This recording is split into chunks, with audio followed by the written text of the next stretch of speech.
Monseigneur, bonjour. Bonjour Florent et bonjour à tous. Alors aujourd'hui, Monseigneur, nous allons évoquer des sujets graves et importants pour la vie de l'Église et de notre pays, puisque ce sont des événements qui ont un retentissement national et qui font la une de toutes les radios, tous les journaux.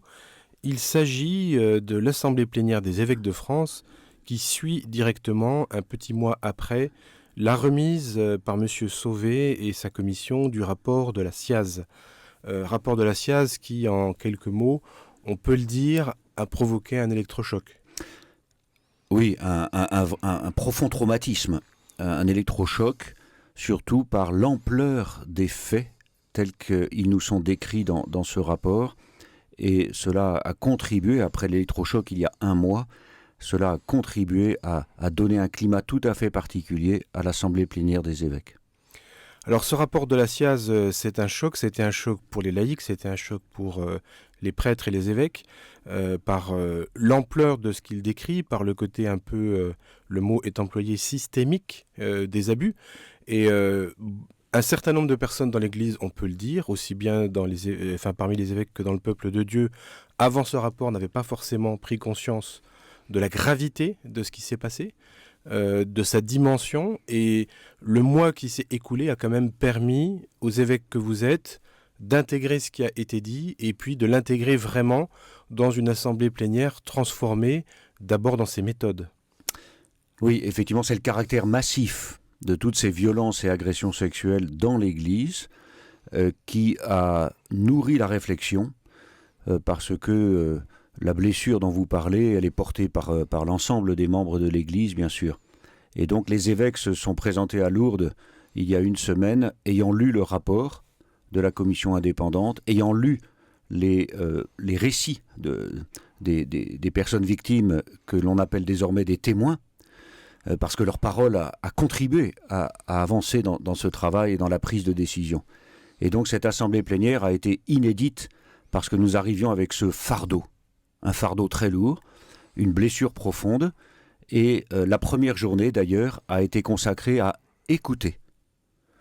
Nous avons d'abord écouté le Seigneur dans un temps de prière de presque 1 heure, chacun en silence.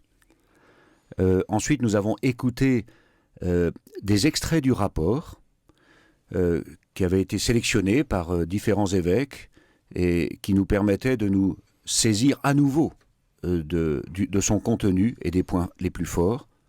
Et puis nous avons écouté des personnes victimes. Elles étaient 5, à la tribune du président et des vice-présidents de la Conférence des évêques de France, vous imaginez. Et là, nous faisons le récit du drame qu'elles ont vécu et du drame qu'elles continuent de vivre. Nous avons été interpellés de façon très rude par l'une de ces 5 personnes victimes. Ça a été très, très, très fort aussi, très bouleversant, très chargé en émotions. Et je crois que ça a été un premier pas décisif que de nous mettre ainsi à l'écoute. Alors l'écoute, c'est le maître mot de cette semaine passée à Lourdes, puisqu'il y avait une autre séquence qui était prévue de longue date, qui n'a pas été donc annulée ni supprimée, et qui consistait à accueillir des personnes en précarité, et à les écouter et à travailler avec elles de manière synodale. Comment est-ce que ce temps, clameur des pauvres et clameur de la terre, a nourri la réflexion et les décisions si importantes qui ont été prises autour de la question des abus ?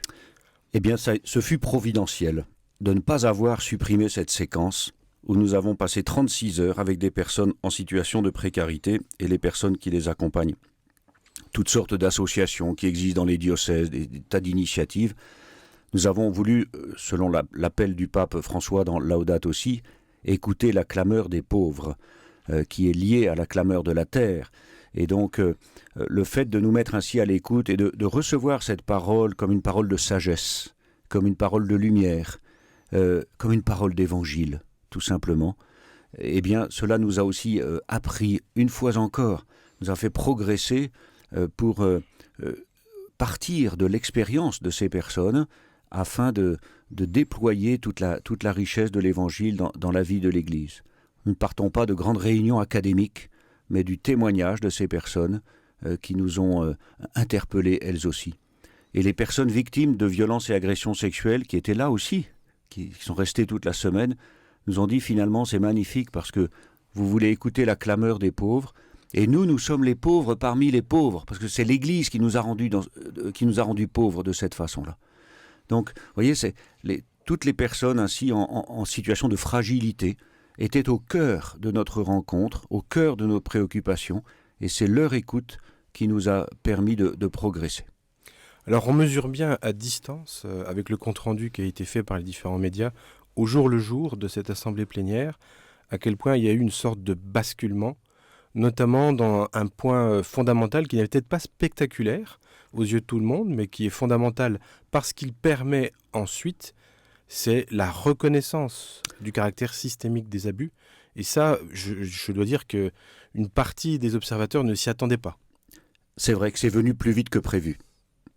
Il y a eu une sorte de basculement, vous l'avez dit. Je crois que les évêques sont arrivés à Lourdes sans être tous d'accord sur le fait de la responsabilité de l'Église, sur le fait de ce caractère systémique et sur une dynamique de justice et de réparation. Et pourtant, après avoir écouté la parole des personnes les plus pauvres et des personnes victimes, nous avons vérifié, nous tous entre évêques, que nous étions d'accord. Et ça a été un très très grand moment. Nous avons vérifié que nous étions d'accord pour dire qu'il y a une responsabilité institutionnelle de l'Église qui a été défaillante parce que des faits ont été dissimulés, parce que des sanctions n'ont pas été prises, etc. Tout ça pour protéger l'institution.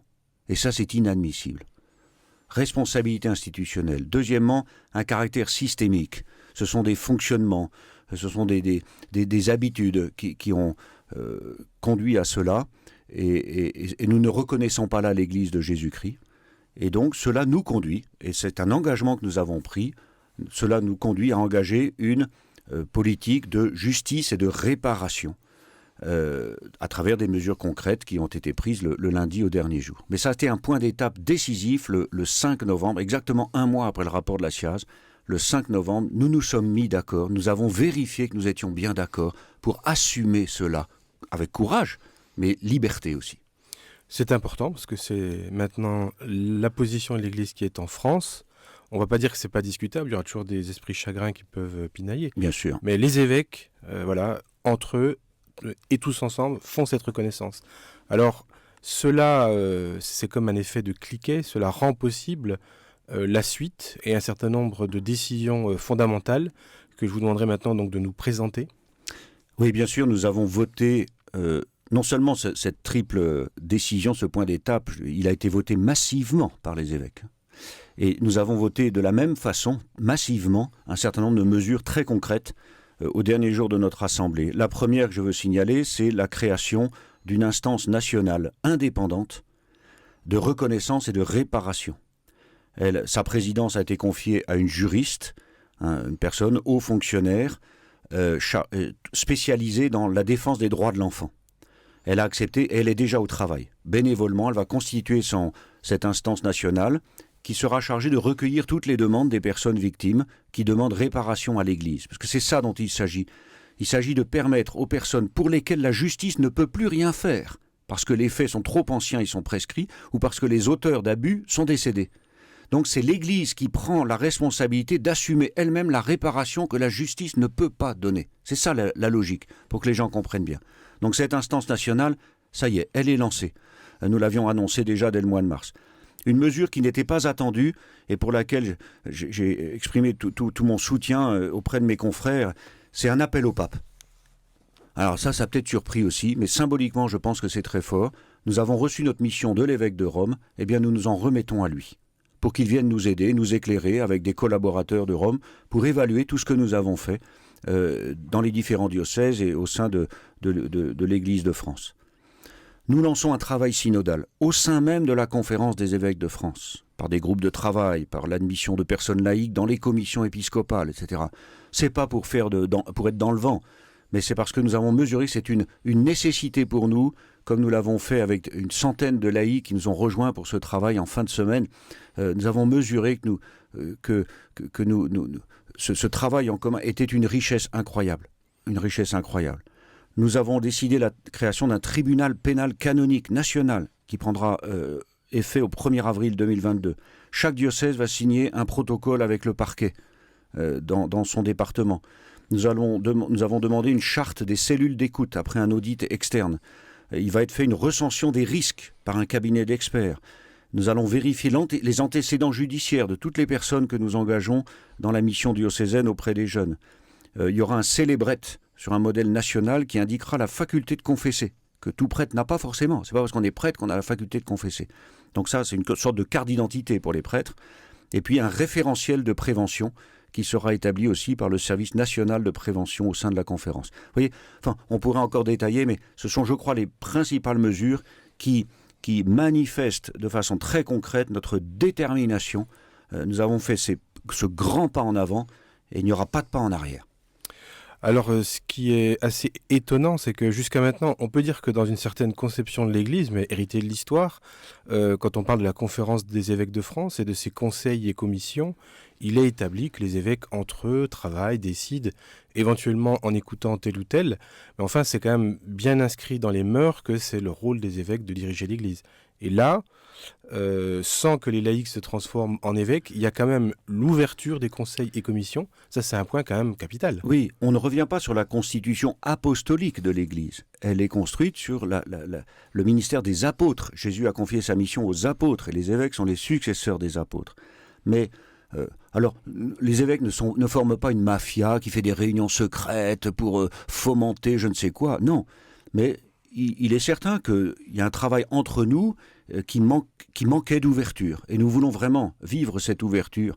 Je me souviens de tel ou tel laïc samedi dans l'hémicycle, après cet échange qui a été un peu vigoureux aussi dans les petits groupes et tous ensemble, des laïcs qui nous disaient voilà, cette journée de travail nous a permis de vraiment vérifier que vous, les évêques, vous êtes nos frères.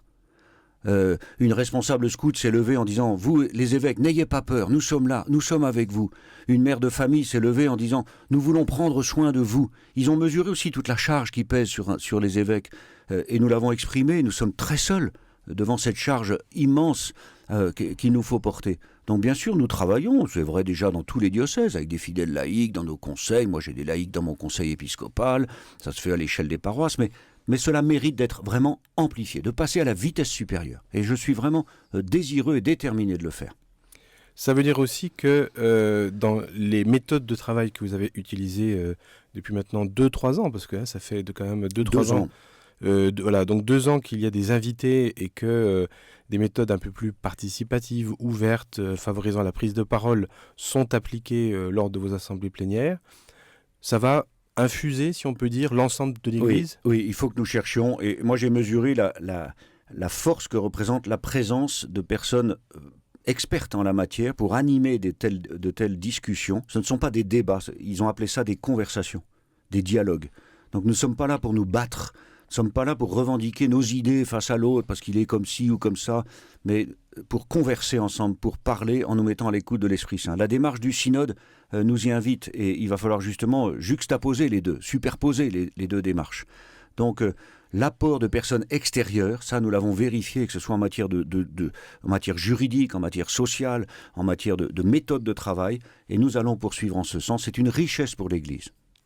Alors, dans la minute qui nous reste, quelles sont les prochaines étapes ? Les prochaines étapes, eh bien, c'est le jalonnement des assemblées des évêques qui vont être au mois de mars, au mois de juin, avec le travail des groupes qui vont être constitués sous la présidence d'une personne laïque. Donc c'est cela qui va nous permettre d'avancer. Et dans 18 mois, il y aura un événement national de type synodal pour faire le point finalement sur déjà toutes ces mesures essentielles qui auront été décidées à Lourdes en novembre 2021. En tout cas pour moi ça a été un grand événement spirituel et je crois que pour reprendre les mots de Monseigneur de Moulin-Beaufort, notre président, qui a été vraiment le pilote dans l'avion, il a dit nous voulons être des disciples du Christ et pas des gardiens d'église, pas les gardiens d'une institution qui a voulu étouffer les scandales. Nous voulons être des disciples du Christ. Alors, je vous signale, chers amis, que sur le site web du diocèse chalon.catholique.fr, vous pourrez retrouver les différentes étapes clés de cette assemblée plénière. Il y a un lien vers le site de la Conférence des évêques de France, ainsi qu'un lien vers le site de KTO, où il y a un certain nombre de vidéos, dont plusieurs d'ailleurs dans lesquelles vous apparaissez, puisque vous avez joué un rôle actif en tant que président du Conseil pour la communication. Donc ces liens vont rester quelques semaines. N'hésitez pas à les consulter et à aller travailler les dossiers. Vous verrez aussi la déclaration finale avec le détail des commissions et des décisions qui ont été prises. C'est important de bien se renseigner pour travailler ces sujets. Monseigneur Touvet, je vous remercie. Merci et nous en reparlerons prochainement dans la vie du diocèse.